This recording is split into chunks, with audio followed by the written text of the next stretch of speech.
Hej, jeg hedder Theodor og kommer på 1. B. Og i Øresteds Kulturdagen i 2010, der er jeg i danseworkshoppen nede i Idrætshallen. Så kom og tjek os ud.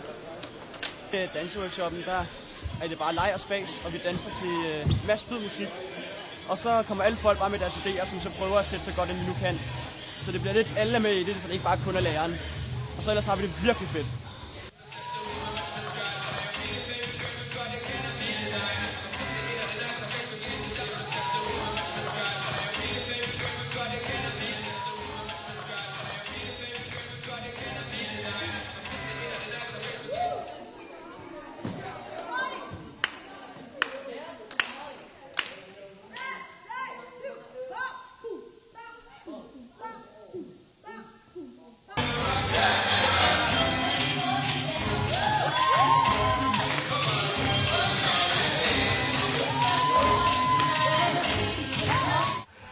Det fedeste af den her workshop er, at vi er alle sammen med, og vi har det alle sammen sjovt. Både de nybegynderne og dem, der er øde.